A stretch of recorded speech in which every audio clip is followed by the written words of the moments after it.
राधे राधे। जय श्री कृष्णा। कान्हा जी की दीवानी चैनल में आप सभी का स्वागत है। आज का हमारा टॉपिक है कि श्री विग्रह की छाती पर चरण चिन्ह का रहस्य। तो आइए जानते हैं कि ये कैसे आया। यह चरण चिन्ह विष्णु भगवान को मिला था, जो उनके स्वरूप श्री कृष्णा यानी कि लड्डू गोपाल के श्री विग्रह पर है। यह चिन्ह बाल रूप लड्डू गोपाल और युगल स्वरूप सब में है। कुछ लोग कहते हैं कि यह चिन्ह अभी आया है। ऐसा नहीं है, यह बहुत ही पुराना है। इससे जुड़ी हमारे पुराणों में एक कथा आती है। तो आइए ये कथा सुनते हैं। भृगु संहिता के महान रचयिता भृगु ऋषि ने अपने पैर से भगवान विष्णु के वक्ष स्थल पर बहुत जोर से प्रहार किया। अब इतने महान ऋषि ने ऐसा क्यों किया? तो जरूर कुछ रीजन रहा होगा। आइए जानते हैं। एक बार सरस्वती नदी के तट पर सभी ऋषि मुनियों का वाद विवाद और विशाल सत्संग हुआ। ऐसे में यह प्रसंग भी उठा कि त्रिदेव यानी ब्रह्मा विष्णु महेश में तीनों कौन श्रेष्ठ है।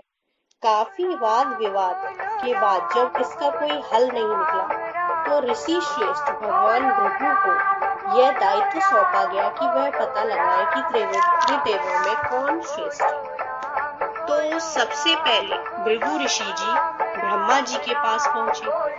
भृगु ऋषि ब्रह्मा जी के मानस पुत्र हैं, तो उन्होंने ब्रह्मा जी की मानस परीक्षा लेने की सोची और वो बिना अभिवादन किए ब्रह्मा जी के सामने खड़े हो गए। इस पर ब्रह्मा जी को बहुत क्रोध आया और वो श्राप देने ही वाले थे। तभी उनको स्मरण हुआ कि यह तो मेरे ही मानस पुत्र हैं। तो उन्होंने अपने क्रोध को पी लिया, लेकिन यह सब भृगु जी से कहाँ छिप सका। वो तो समझ गए। फिर भृगु जी कैलाश भगवान शिव जी के पास गए। भगवान शिव ने उनको आया देखकर उठकर प्रणाम किया, लेकिन भृगु जी तो कुछ सोच कर आए थे। तो वो शिव जी को भला बुरा अपमानित करने लगे।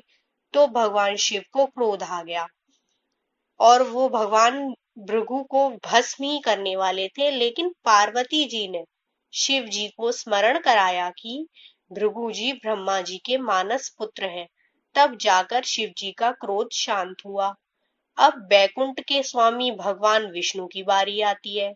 अब भृगु जी बैकुंठ पहुंचे तो भगवान जी शेष शैया पर निद्रा में लीन थे। लक्ष्मी जी उनकी पैरों की सेवा कर रही थी। उसी स्थिति में भृगु जी आगे बढ़े और भगवान की छाती पर पैर से प्रहार किया। इस पर भगवान की निद्रा टूटी। इस पर क्रोध करने की बजाय भगवान कहने लगे, हे ऋषिवर, मेरी छाती बहुत ही कठोर है, कहीं आपको चोट तो नहीं लगी? भृगु जी गदगद हो उठे। उन्होंने तीनों देवों से क्षमा याचना कर पूरा वृतांत सुनाया। इस प्रकार यह निर्णय किया गया कि भगवान विष्णु ही श्रेष्ठ है। वही चिन्ह भगवान के वक्ष स्थल पर आज भी चिन्हित है। कुछ लोग कहते हैं कि हम तो ठाकुर जी की रोज सेवा करते हैं, पर यह चिन्ह तो हमने पहले कभी नहीं देखा।